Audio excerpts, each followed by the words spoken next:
If you're into filmmaking, you probably have seen similar microphones like this one, wireless clip-on mics, and what they do is pretty much they record your voice, send it to your camera, and that's it. And they have a limited range, and even if the range is pretty far, if you're out of the range or if there's some interference, well, the audio is probably messed up.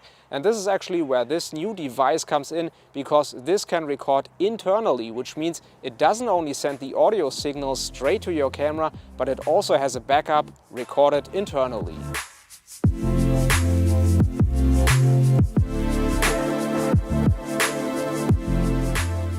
This is the Comica BoomX-D Pro, and as you can probably tell, it looks similar like a lot of other wireless systems. And yes, we reviewed quite a lot over the past 2 years, but this is actually quite worth looking at because it doesn't only consist of 3 devices like most others, which means 2 transmitter microphones, which also come actually with a lavalier that you can plug in, and a receiver which sits on top of the camera. But this one also has a couple of new features, for example, recording internally, which might be a bigger deal than what you're thinking.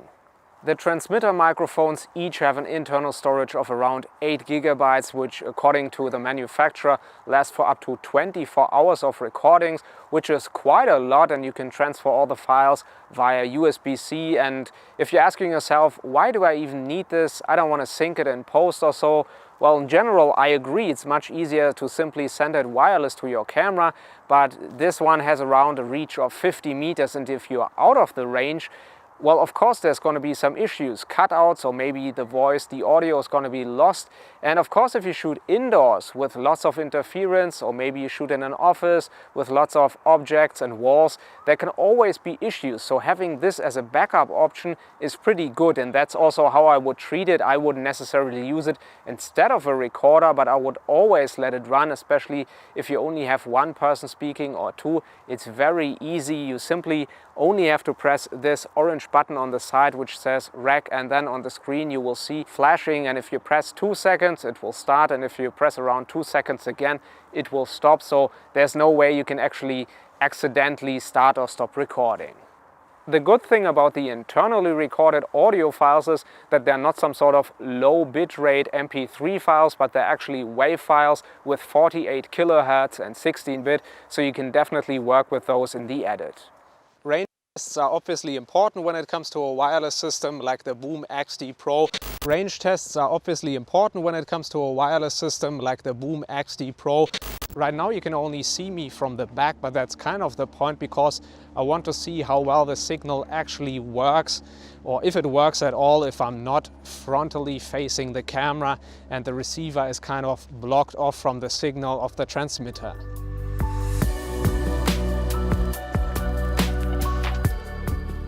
A unique feature is also the so-called safety channel mode. That means the transmitter microphones are actually set up to mono, but then they still split the channel into left and right. So that means one channel is -6 decibels. So for example, you set the devices to +5 decibels, then the second channel is actually -1. So very simple, you don't need to do it manually, it does it all automatically. And it's very good if you're filming somewhere where it's maybe loud or the noises are changing very much, then you always have the second channel as a backup. So very useful in environments where it's pretty hard to control the sound. While the audio from the internal microphones is actually pretty good, there's not too much to complain about, I also recommend trying the lavalier microphones. And as you can see, they're quite big. They sound pretty good, and as you can see, I'm already using one. But from an optical point of view, well, they could be a little bit, let's say, more discreet, especially if you put on the wind coat. Well, it looks a little funny, but that's just a visual thing. Other than that, they do a pretty good job, and they also sound quite better than the internal microphones. When it comes to the screens and the overall settings, there are a couple of things I do want to mention. First off, turning the devices on only takes about 2 seconds. So from other manufacturers, some devices take much longer, so that is very good. And when it comes to the screen itself, the resolution is fine. You can pretty much read all the items very easy, and the screens actually dim after 30 seconds. They don't completely turn off, they simply lower the brightness. When it comes to the transmitter screen, there are quite a few settings which are being displayed. First off, there's a symbol to show the signal strength. Then of course there's also a mute icon, and on the side is actually a mute button which you can simply press to turn off the sound. And next to that is a pairing symbol that indicates whether the devices are actually connected or not. And if they are not connected, you can simply press the pair button on the side of the transmitter. Important is of course also the battery life, which is also being displayed on the right side with 4 orange bars. The receiver, on the other hand, has a more simplistic menu that displays which mode is being used. So by pressing the mode button on the right side multiple times, it switches between mono, stereo and the safety channel.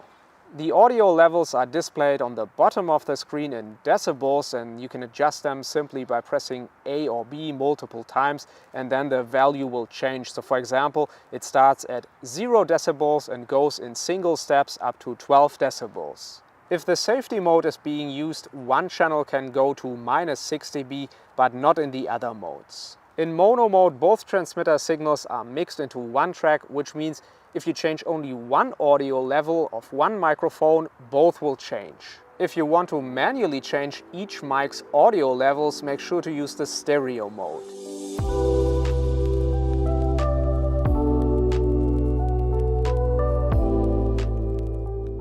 The internal batteries last around 4 hours, but that depends on the modes you are using. Are you using only 1 or 2 or 3 devices? And of course also whether or not you're using, for example, the safety mode. So lots of variables. So I highly recommend always bring a power bank onto set. And luckily they also include a 3-in-1 charger, which means you have 3 USB cables, but you can simply plug it into one charger. So that's very useful, all USB-C. When it comes to the ergonomics and the build quality, well, there's not that much to say. It's overall plasticky, it feels a little cheapish, but not too cheapish.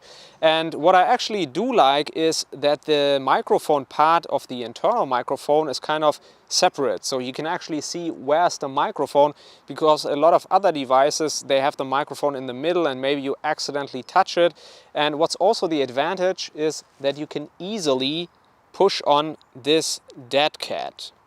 The BoomX-D Pro isn't exactly the cheapest option on the market. For example, if you take the Synco G2, which we just reviewed a couple of months ago, it costs half the price and has most of the features. But that's the thing, most of the features, but not all. And this is really where the Comica one shines, because this one has the safety track, which is a big deal because we all know clipped audio is hard to repair. And then of course, also the internal recording, which is also a big deal. So if this type of stuff matters to you, the BoomX-D Pro is probably a good choice. And if you don't need this, well, there are plenty of other good options on the market. That's it from me, and I'll see you next time.